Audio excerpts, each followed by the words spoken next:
আম্মাজান আয়েশা রাদিয়াল্লাহু তাআলা আনহাকে যখন জিজ্ঞেস করা হতো যে কাইফা কানা খুলুকু রাসূলিল্লাহ, হে আম্মাজান আমাদের প্রিয় নবীজির আচরণ কেমন ছিল, তিনি বলতেন কানা খুলুকুহু আল কোরআন। রাসূল সাল্লাল্লাহু আলাইহি ওয়াসাল্লামের আচরণ ছিল কোরআনের আচরণ। মানে পুরো কোরআনে থিওরিটিক্যালি যা বলা আছে আমাদের প্রিয় নবীজির জীবনে প্র্যাকটিক্যালি সেটা করে দেখানো আছে। তিনি যখন মদিনার রাস্তা দিয়ে হেঁটে যেতেন, as if a living Quran is walking on the street, মনে হতো একটা জীবন্ত কোরআন মদিনার রাস্তা দিয়ে হেঁটে হেঁটে যাচ্ছে। কানা খুলুকুহু আল কোরআন। তো উনি কিভাবে মানুষের সাথে আচরণ করতেন? উনি কি হুট করে রেগে যেতেন আমাদের মতো? কর্কশ ভাষী ছিলেন? বাজে আচরণ করতেন কারোর সাথে? ওনার ব্যবহার দিয়ে, বিহেভিয়ার দিয়ে কখনো কারো মনে কষ্ট দিয়েছেন এমনটি কি আমরা কখনো কেউ শুনেছি? না, নেভার এভার। আল্লাহ তাআলাও কিন্তু কর্কশ ভাষীকে, অশ্লীল ভাষীকে, কঠোর ভাষীকে তিনি পছন্দ করেন না।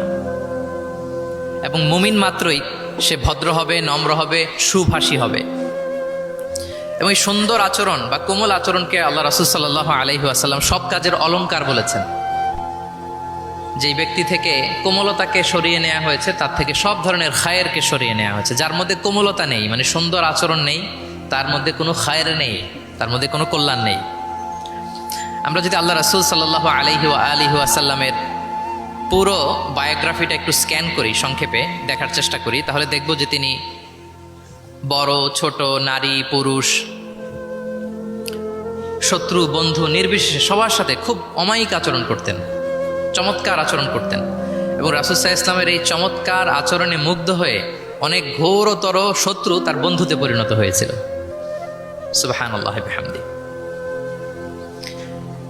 এবং এত ভালো আচরণের অধিকারী ব্যক্তিত্ব হয়েও তিনি আল্লাহর কাছে দোয়া করতেন যে আল্লাহ, আপনি আমার দেহটাকে, আমার দেহ সৌষ্ঠব, আমার দৈহিক অবয়ব যেরকম সুন্দর করেছেন, আমার চরিত্রটা